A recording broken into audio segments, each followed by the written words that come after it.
Sergeant Daniel Hargrove woke up to the sharp sting of something cold touching his forehead. At first he thought it was rain, but when he blinked and focused, it was thin flakes of dirty snow, gray from ash and smoke drifting through the air. His first thought was not about the snow or even the cold, but whether both his legs were still attached to his body. He instinctively patted down his thighs, his knees, and finally his feet like a man checking if his wallet was still in his pocket. And when he confirmed everything was still there and not scattered in a 10-foot circle like some nightmare he had many times, he let out a tired laugh that sounded more like a groan, brought his wrist close to his face, squinting through sleep to check his battered watch, hoping for 5 more minutes of peace. But instead of mercy, he got a noise like the scream of an angry bird trapped in a tin can. The alarm on his wristwatch wailed so loud he thought it might shake his teeth loose. Daniel cursed softly, muttering promises to throw the damn thing into a crater one day, but for now, he silenced it and dragged himself out of the shallow hole he had spent the night in. If you could call a freezing puddle of dirt a bed, his back ached like he was 100 years old, and his uniform was stiff from cold and moisture, layered with frozen bits of ash that clung to it like glue. He brushed himself off half-heartedly, grabbed his rifle from where it rested against the side of the hole, and slung it over his shoulder. The metal sling was freezing against his chest as he stepped forward into the early gray light of morning. Every step crunched through half-frozen mud and snow. The forest around him was lifeless, just stumps and dead branches blackened by fire. He kept walking, muttering under his breath about how even hell must be warmer than this place. As he moved, his hands dug into his pockets and fished out a small cardboard box, his fingers curling around it like it was treasure, cigarettes, he thought, the only good thing left in this life, and by some miracle they were still dry passing. A small group of soldiers huddled around a tiny fire that was doing more smoking than burning. He nodded at them. They nodded back. Nobody really spoke at this hour. Nobody had the energy for it. He filled his canteen from a helmet sitting on a tripod of sticks over the coals. The liquid inside was thick, black, and smelled like burnt metal.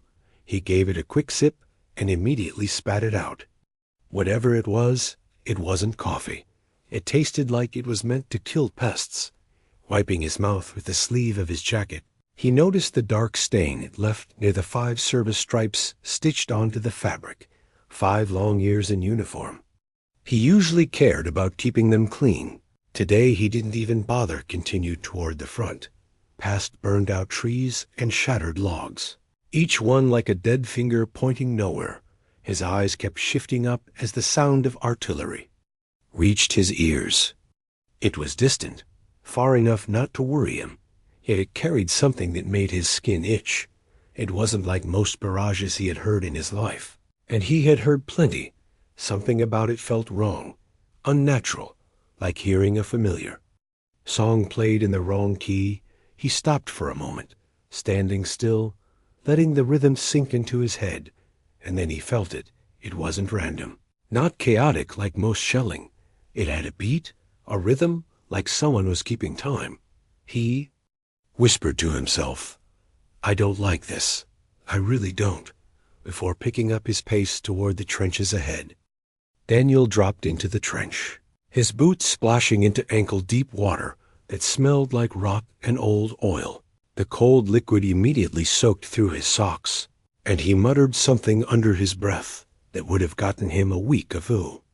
Punishment back in training, but no one cared out here. Half the trench smelled like a sewer anyway. He dragged himself forward through the maze of mud and planks toward Hill 17, the highest point in this stretch of the line and the only place worth seeing if you wanted to know how bad your day was about to be. Past a few soldiers on the way, most sitting on overturned crates or leaning against the walls of the trench like mannequins. They gave him lazy nods. Some even bothered to salute. He gave them the same half-hearted gesture back. It was more habit than respect at this point. He just kept moving, his focus on the sound still echoing from the distance. It felt like every step closer made the rhythm clearer. Like a drumbeat, no one asked for Corporal Mike Jensen was waiting at the observation post, sitting on an ammo box that had seen better days. He was chewing something that might have been jerky, but smelled like it came from an animal you wouldn't want to meet alive. He looked up with his usual grin, bits of food stuck to his teeth, and raised a steaming canteen toward Daniel Morning Sarge. He said while still chewing, offering the drink like it was a present. Daniel frowned at the smell coming from the cup and shook his head. "No thanks. I like my insides still working," he said as he climbed up to the edge of the post to get a look across the horizon suture self. Mike shrugged, taking another bite of his mystery ration, then leaned back, watching Daniel with mild curiosity. "You look like someone told you we're out of cigarettes. What's got you walking around before sunrise? Usually you don't start looking miserable until after breakfast." Daniel didn't look at him. His eyes locked on the distant flashes along the enemy line. "The artillery. It's wrong," he said quietly. Mike squinted at him. "Wrong," he repeated, pulling out his binoculars. One lens was cracked and the other was foggy from some old oil smear. But he used them anyway. "Looks like the same old fireworks to me," he said, shrugging as explosions lit the far ridges. "Nothing new." Neil shook his head. "Call HQ," he said simply. Still watching. "Tell them something's not right." Mike let out a soft laugh. "You serious? You want me to wake up headquarters to tell them the enemy is firing artillery, like they always do? They'll love that, Sarge, really. They live for these kind of calls." But the look on Daniel's face stopped him. It wasn't anger or panic. Just that flat expression that said he wasn't joking. Mike sighed and turned, barking at a young private who was standing nearby like a statue. The kid jumped, nodded, and ran off to find the radio man. Meanwhile, Mike turned back. "What exactly are we telling them?" he asked. "Because right now, I'm hearing the same old boom and crash we've been hearing every day for the past month." Daniel's eyes narrowed. "You hear how it's landing? Listen to it." "I am listening. It sounds like big angry guns throwing big angry shells at us." "Same as it ever is?" "No," Daniel said. "It's too clean, too perfect. Artillery isn't supposed to sound like a damn metronome." Mike chuckled and shook his head. "So what? They're playing music now. Should we clap along?" Daniel finally turned to look at him, his voice steady and cold. "Every army has a signature Jensen. I can tell a Keltian barrage from a Rougian one. I've heard them all. This isn't either of them. This is someone new, someone who knows exactly what they're doing." Mike frowned, the humor slipping from his face. "Someone new, huh?" he muttered, lowering the binoculars. "That's just what we need." The private came running back into the post, his boots splashing water everywhere, his face pale and eyes wide. "Sir," he said between breaths, "headquarters isn't answering. All the lines are busy." "That's comforting," Mike muttered, like it was a joke he didn't want to tell, but couldn't stop himself from saying. "Usually, they can't wait to yell at us for breathing wrong. Now suddenly they are too busy for a good morning chat." Daniel didn't laugh. His face stayed hard as he turned his gaze back to the horizon. He didn't like being right. "Not about this. Keep trying," he said simply, his voice quiet but sharp. Enough to cut. Before the private could respond, another figure stumbled into the trench, nearly crashing into the wall as he fought to stay upright. He was clutching his stomach with one hand and a crumpled piece of paper in the other. "Message from headquarters," he managed to wheeze out before collapsing on an old crate, gasping like he'd run a marathon through hell. Daniel stepped forward quickly and snatched the paper out of his hand, his eyes scanning the text, each line making his jaw clench tighter. Mike leaned closer, trying to read over his shoulder. "What's it say?" he asked, expecting the usual nonsense about holding position and waiting for support. Daniel's face didn't move for a long moment, and he spoke. "Headquarters is gone," he said flatly. Mike blinked. "Gone as in moved Or gone as in? Gone as in someone blew it to hell, Daniel said, the words landing heavy. The specialist on the crate finally managed to speak again. Enemy forces bypassed the main defenses, he said, his voice trembling slightly. They hit everything. Ammo depots, supply hubs, rail lines, communications, air defense, all of it, some. Of them were inside our lines before anyone knew what was happening. Others called in airstrikes where they couldn't break through. Our airspace as theirs now. The trench went quiet. Even the distant sound of artillery seemed to fade into the background as the weight of that sank in, Mike, usually ready with. Some smart comment had nothing. He just stared at the paper like it might change if he glared at it hard enough. Daniel folded the message carefully, his voice low but steady. The order is simple, he said. We hold this line as long as possible, Mike. Finally spoke. Hold this line with what? We've got half a company, no heavy guns, and coffee that tastes like engine grease. Daniel gave him a look, and Mike sighed. Yeah, I know. Doesn't matter, does it? The specialist leaned back on the crate, still catching his breath, his face pale as he muttered, it's bad everywhere. Entire sectors are falling. Enemy armor is already moving for the northern oil fields, and they're pushing heavy through the south. If they keep this up, they'll be at the capital in days. The young private, still clutching the useless radio handset, whispered, What about us? What happens to us? Daniel looked at him for a long moment, his face giving nothing away. We do what we're told, he said finally. We hold the line. The artillery stopped as suddenly as it had started.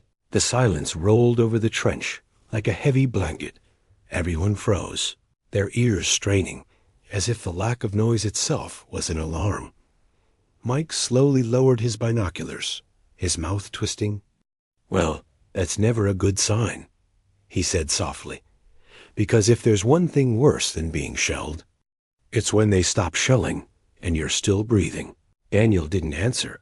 He was already climbing up to the edge of the trench, pulling himself onto the observation perch, his eyes scanning the fields ahead. The moonless sky cast everything. In a deep gray shadow, the snow glowed faintly in the dark. A field of cold ash and ice stretching toward the horizon. The young private joined them, still pale and shaking. What's happening? He asked quietly, his voice barely above a whisper. Mike smirked, his tone dry. Kid, if you have to whisper, you already know it's bad. Then the private froze, pointing into the distance. Look, there, his voice cracked. His finger trembling, Daniel lifted his binoculars, following the line of sight, and then he saw them. Cones of light moving through the darkness, fast, controlled, sweeping across the snow. Dust still hanging in the air from the barrage. They were headlights, hundreds of them, and behind them, the unmistakable shapes of armored vehicles, rolling forward with mechanical precision. Mike swore under his breath. That's a lot of metal, he said, his usual humor cracked at the edges. They're advancing under cover of their own dust, Daniel muttered, scanning further up, his eyes catching movement in the clouds, something small, almost invisible, just below the heavy overcast. It was shaped oddly, almost like a small aircraft, but with a sphere hanging from its underside. His stomach tightened. He didn't know what it was, but he knew it was watching. Mike noticed his focus. What are you looking at? Daniel didn't answer at first, his binoculars locking onto that strange shape. Something about it felt deliberate, calculated, like it wasn't just passing by. He lowered the binoculars slowly, his voice quiet. They know exactly where we are. Mike's expression darkened. He tried to laugh, but it came out wrong. Well, isn't that just perfect? He said. Anyone else feel like leaving early? Maybe call in sick? The private swallowed hard, his voice trembling. What do we do? Daniel slung his rifle back over his shoulder, stepping down from the perch. We hold the line, he said simply, the same words as before, but heavier now. A rumble vibrated through the ground, deep and steady. like the sound of a giant's footsteps, the approaching armor growing closer with every second. Mike checked the chamber of his rifle and muttered, "I really hate mornings like this, Daniel." Didn't look at him. His eyes locked on the horizon. His tone flat. "You're going to hate the afternoon more." The first shells landed with a precision Daniel had only seen in training simulations. But this was no exercise. Each explosion struck a dugout directly, the kind of accuracy you never expect from real combat. Mud and wood erupted upward in perfect rhythm, like a drum line marking time for death itself. Daniel barely managed to drag the young private down before a shell burst less than 10 feet away, spraying water, earth, and parts of a wooden wall across their backs. Mike crouched next to them, gritting his teeth, his voice tight but still trying for humor. "Well, at least they're not wasting ammo." Daniel shouted over the growing roar, "Stay low, keep your head down. We need to keep eyes on that armor." Mike risked a glance up, squinting through the chaos, his jaw dropping slightly. "I think half their army brought tanks to our party," he said, then ducked back down as another impact shook the trench. The young private looked between them, his face ghost pale. "What do we do? What do we even do?" Daniel gripped the boy's shoulder, forcing him to look at him. "We do our job, hold, and when it gets bad, we make it worse for them. Understood?" The private nodded, but his hands were shaking so hard on his rifle that it rattled suddenly. The artillery fire ceased again, the silence almost worse than the noise. Daniel stood slowly, peering over the edge of the trench. That shape in the sky was still there, almost hovering, its sphere-like attachment glinting faintly even in the dark. He raised his binoculars and froze. Mike noticed. "What is it?" Daniel's voice was low. "That thing is looking at us." Mike frowned. "You're kidding, right?" Daniel lowered the binoculars, his gut tightening no before Mike could answer. A single shell screamed through the sky and detonated directly above their position. The blast was deafening, a perfect strike, the kind of hit you only get when someone has your exact coordinates. Daniel felt the shockwave rip through his body as the trench wall caved in on one side, throwing them into the muddy water. When his ears stopped ringing, he heard the rumble, louder now, the enemy armor closing fast, headlights cutting through the dust, his vehicles pushed right over no man's land like it wasn't even there. Daniel struggled to his feet, helping the private up, but the boy wasn't moving right, his legs barely responding. Mike grabbed him from the other side, pulling him up as another shell landed nearby. "We're falling apart here," Mike said, his voice hoarse. "What's the plan, Sarge?" Daniel stared toward the oncoming force, his eyes cold. "Plan is simple, hold until we can't, and then make sure they regret stepping here." Mike gave a short, broken laugh. "Hell of a plan." Daniel almost smiled. "You got a better one?" "Nope," Mike said, already chambering another round. The ground shook harder, their trench already collapsing in places. Armored vehicles tearing across the field like predators closing on their prey. One of them was already swinging its turret toward their position. Daniel lifted his rifle, more symbolic than effective, and then froze again. Looking up, the hovering object had tilted slightly, its sphere aimed directly at him. Even at that distance, he swore he could feel it, like an unblinking eye studying him. And then the world turned white, the shell detonating almost at his feet. He felt himself thrown backward, crashing hard into the muddy water of the trench, the air forced out of his lungs, his ears ringing again.